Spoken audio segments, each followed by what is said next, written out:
Thank you all for coming. I think we got most of everybody here. So this morning, I'm excited to share with you my morning practice virtually. We're not going to be able to do everything. So a little bit of background about this practice that I've been doing. I guess for years I've been doing this, what would be similar to what we did in Mexico around a one-page life plan. My birthday's right around New Year's. So my birthday's December 30th. So I would always take that time to zoom out and, you take zoom out and you take inventory on your life. It's like, okay, look back to the last year and, what did I learn and, what things I want to kind of continue doing. And part of that was one of the things that I had on my reflections was that I really found value in routine, and I wanted like a regular or morning routine that I had for my day. And this is and I experimented with a lot of things. I experimented with just basically everything, but nothing would stick. And finally, a little over a year ago, I started to through talking to some people and trying some things, I started to assemble this practice. And I've been doing this now for over a year, and it's been really great. Normally I do it in person. With COVID, of course, that changes, and people would come over at like 6:30 in the summer or 7 in the winter, and we would get a small group together and we would do this practice together. And I've also I brought this practice to my my home team, the Storage Room B, and it's been really great. We don't do it all the time, but sometimes we start off meetings with parts of this. And when we've done our strategic retreat, we actually would do the full practice.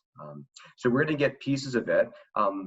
Part of it is actually involves. Well, we'll go to the next slide. Part of it actually involves a cold plunge, which of course is not going to be possible. Some of you, if you feel, you can just go and run into a cold shower if you actually feel like doing that. So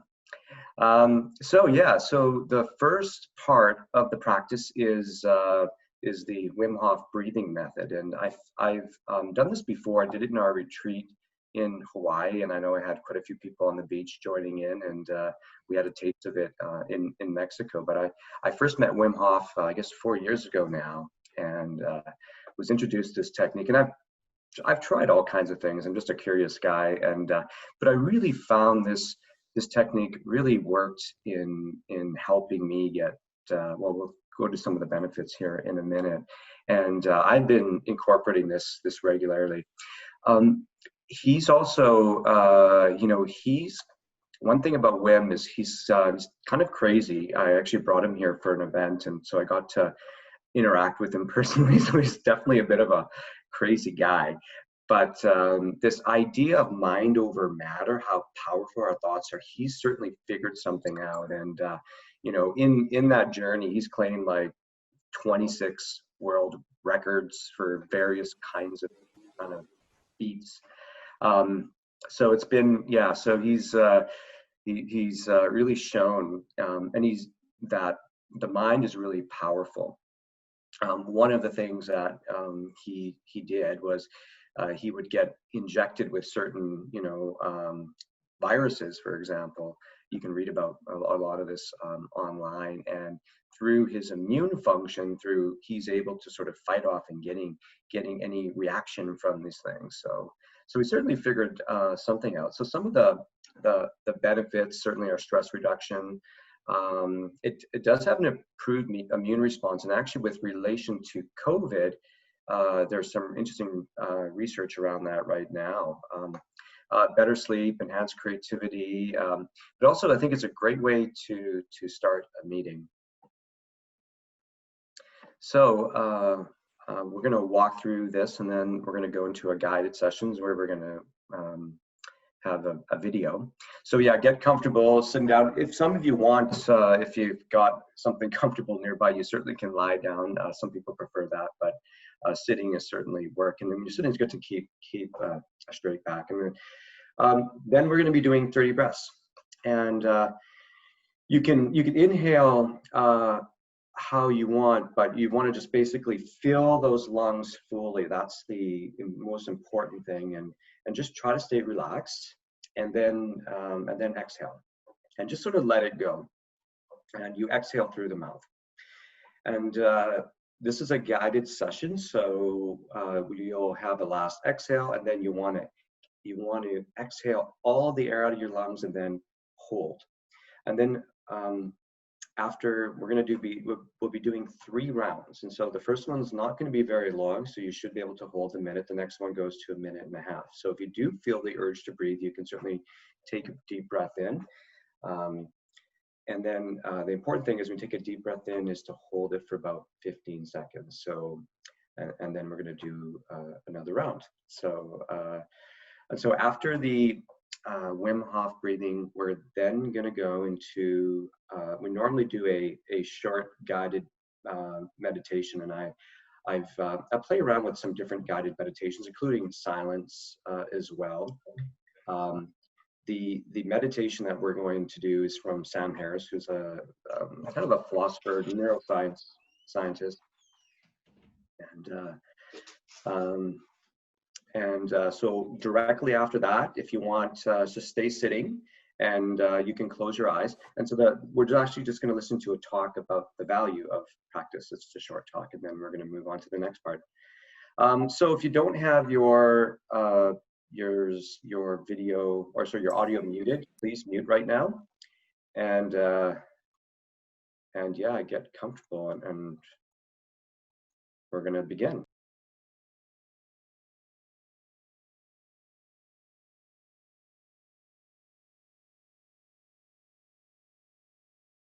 Hi guys, welcome. This is a guided breathing session. Relax to the deepest. Lie down, sit down, whatever it takes, relax. Are you ready? Here we go. Round number 1.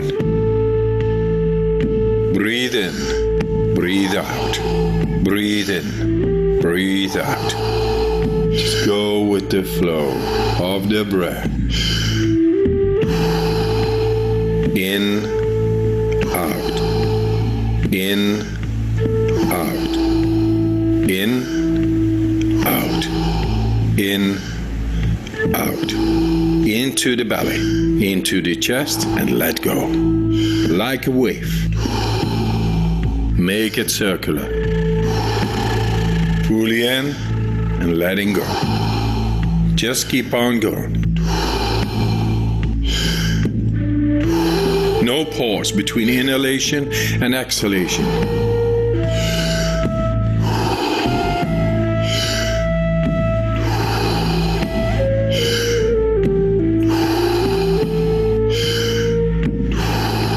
Ten more. Fully in, let it go.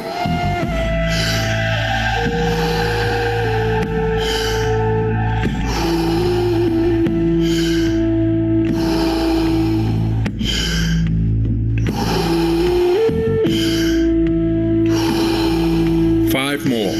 Let's give it all we got.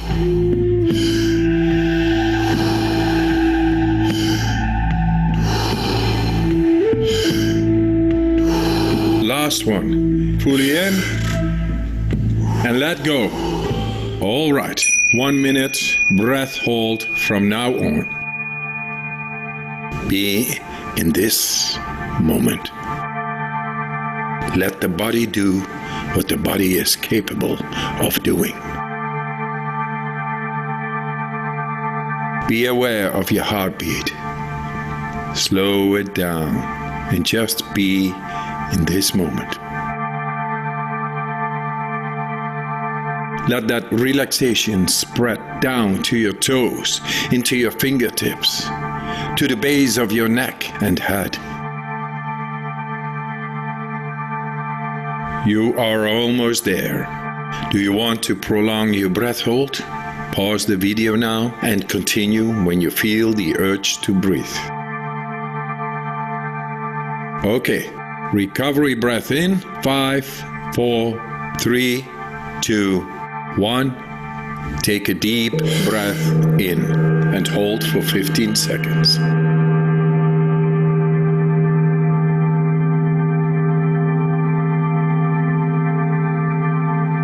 Exhale in 3, 2, 1. Let it go.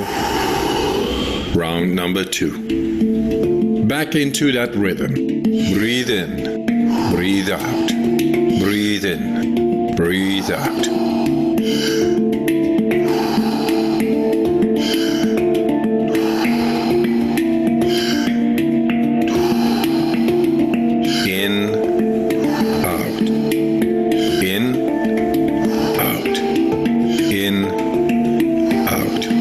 Into the belly, into the chest, and let go. Like a wave. Make it circular. Fully in and letting go. Just keep on going.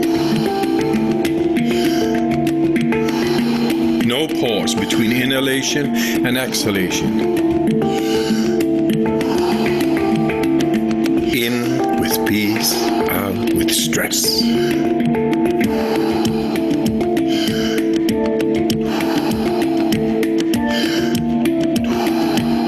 10 more.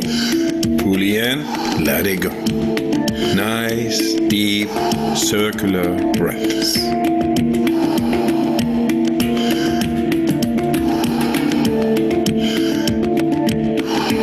5 more. Let's give it all we got.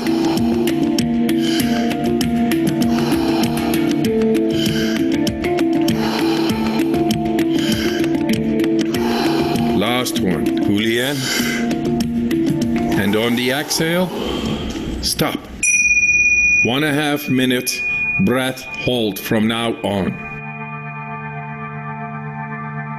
Feel, become aware of your body.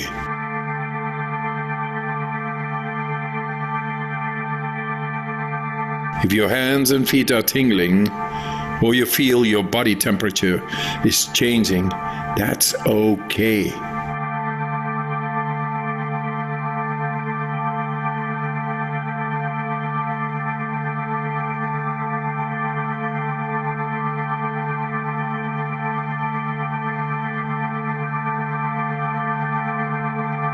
You're doing fantastic.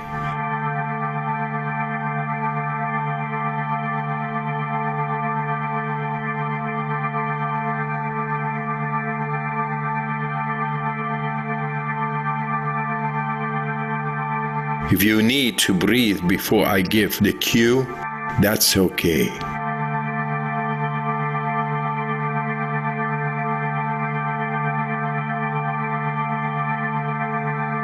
You are almost there. Do you want to prolong your breath hold? Pause the video now and continue when you feel the urge to breathe. When you're ready, fully in and hold for 15 seconds.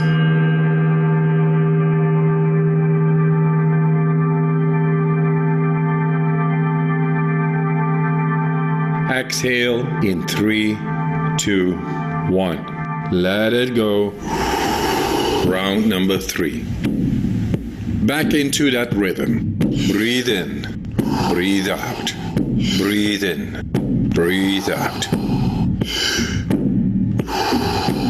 In with the relaxation, out with the stress. In, out. In, out. In, out. Into the belly, into the chest, and let go. Like a wave. Make it circular. Fully in and letting go. Just keep on going. No pause between inhalation and exhalation. In with peace, out with stress.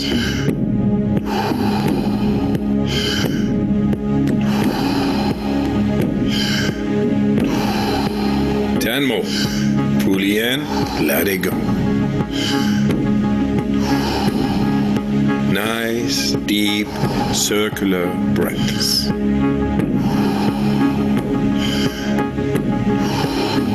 Five more. Let's give it all we got.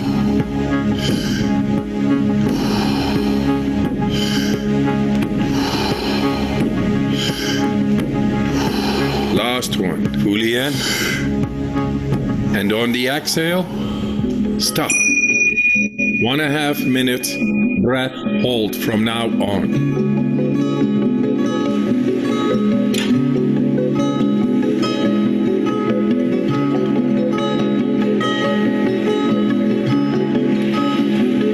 Become aware of the blood running through your veins, your heart beating. Feel.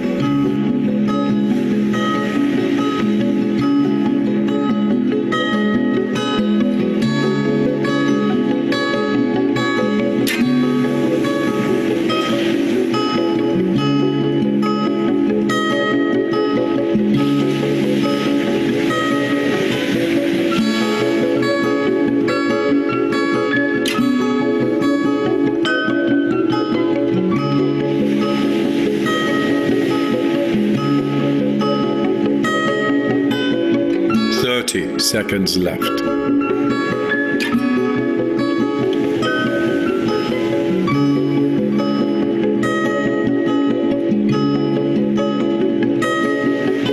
You are almost there.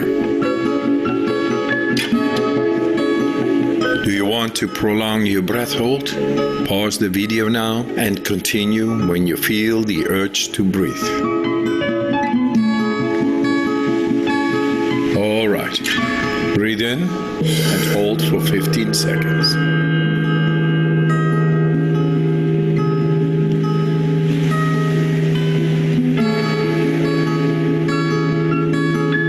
Exhale in 3, 2, 1. Let it go. Let your breathing return to normal as you finish up the round. Move your body bit by bit, starting with your fingers and your toes. Let your breathing normalize. If you liked this guided breathing session, we got more for you. We got a free app on our website. Download it. It's good stuff. Thanks for your time. And I wish you a good night, or a good day, and a good life. All the love, all the power.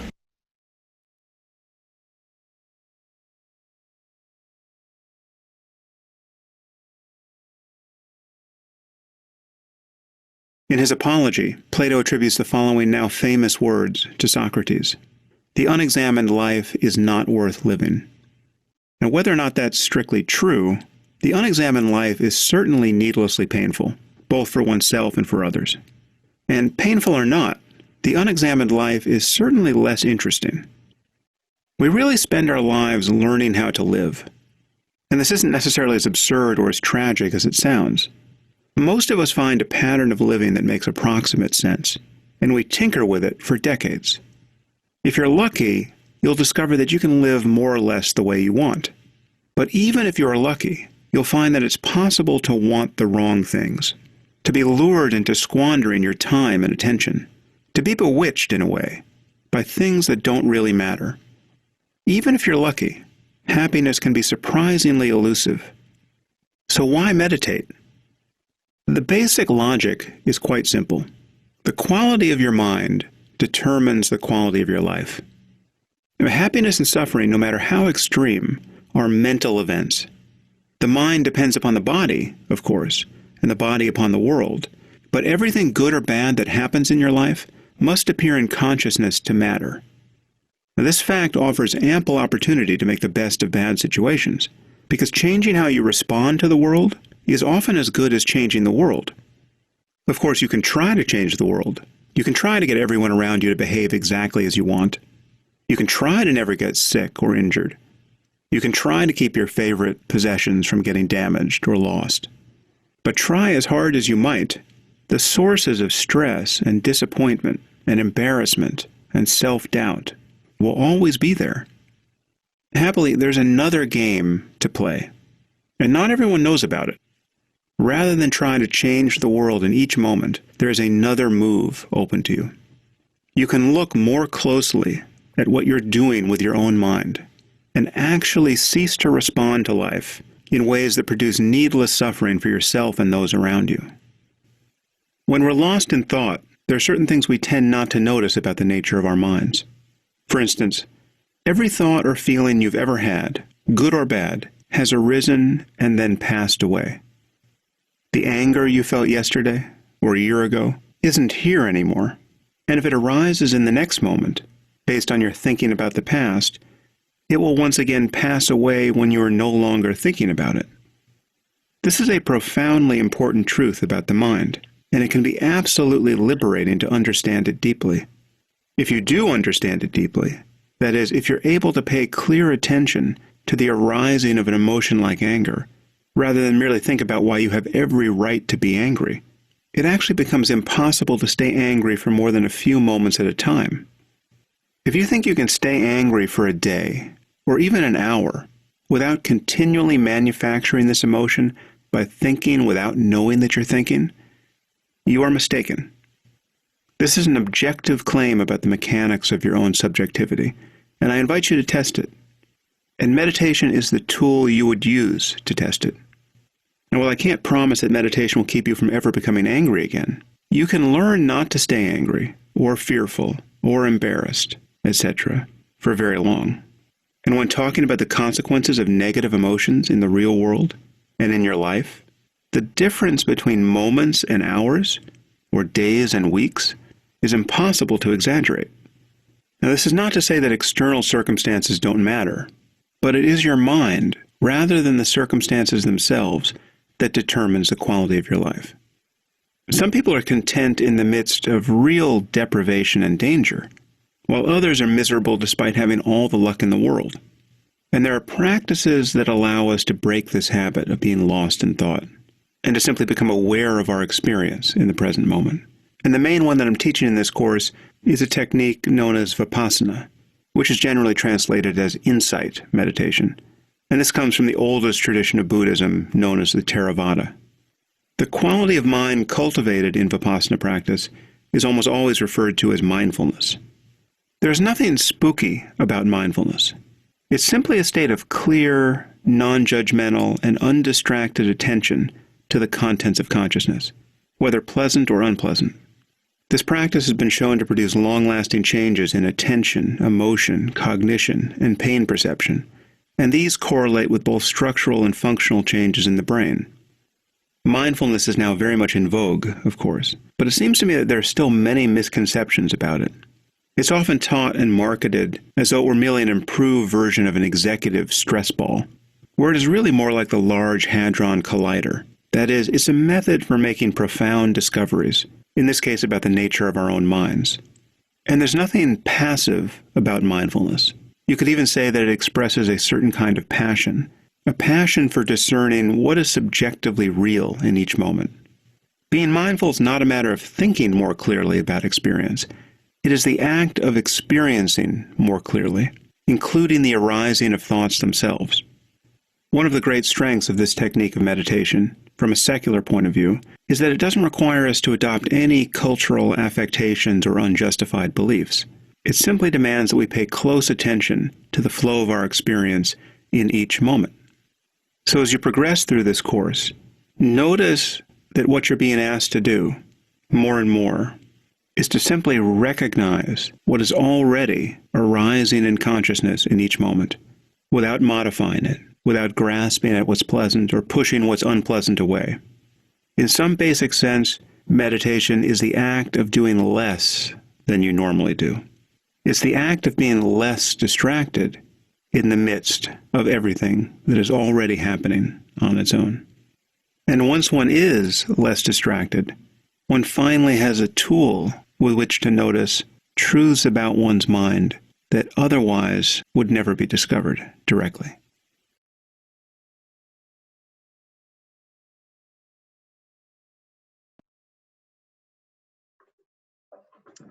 Well, welcome back, everybody. So that technically wasn't a meditation, that was just a guided talk, but in our next practice, we're actually going to do a meditation. So the next exercise is what's called the Pomodoro Technique. And so this is, Pomodoro is tomato in Italian, and this, I'm not sure when it evolved. It's been around for some time, but people found that it was really productive to work on this sort of focused time schedule of 25 minutes. And so what we're going to be doing shortly is breaking up into groups of 5 people. And you're going to, within the group, just sort of self-organize, pick a timekeeper, and then you're going to go around and do a quick check-in round. And in that check-in round, I was just thinking of Dr. Doug yesterday. He said, like, he gave some words. I wrote some down on, you know, how are you feeling? So basically, maybe you can take some cues from his approach and just say how you're feeling, what kind of what's going on, you know, in the theme of bringing your whole self to work. And then you also want to share one task. And so, and Dr. Doug actually talked about this, so he prepped the session pretty well. And so the idea is you want to feel what's in your body. And it's, I know that's sort of like an elusive term, but actually the exercise we just did with the breathing actually helps you get into our body. And science is learning, like, we actually have neurons in our heart. And I know we had Dr. Jay Kumar, he's a cognitive neuroscientist. He spoke at one of our events in Mexico years ago, and he was talking about this. But we also have a lot of nerve endings in our gut. In fact, most of our brainstem is basically tied to our gut. So this is where, you know, that gut feeling and stuff come from. So what you want to do is sort of feel what task is really like inside you. And it could be like something, you know, a lot of times you haven't done. It could be some note to somebody. It could just be, look, I've got like 80 things, like small things that I want to do, and you want to do that. But you want to, so the one thing could be a whole bunch of little things, but you really want to, you want to really put a tight container over that task. And so you can start feeling that right now, as which task you might want to work on. And so in with the timekeeper, we'll try to keep it or a minute per person for the check-in round and share the task, and then wherever the timekeeper is, we'll start the clock, and for 25 minutes. So everybody then will you know, and put some headphones on and music if you prefer to work that way. I guess that might not work with the video cast being on at the same time, but and so yeah, focus on that particular task, and when the timer rings, you're yeah, you can stop.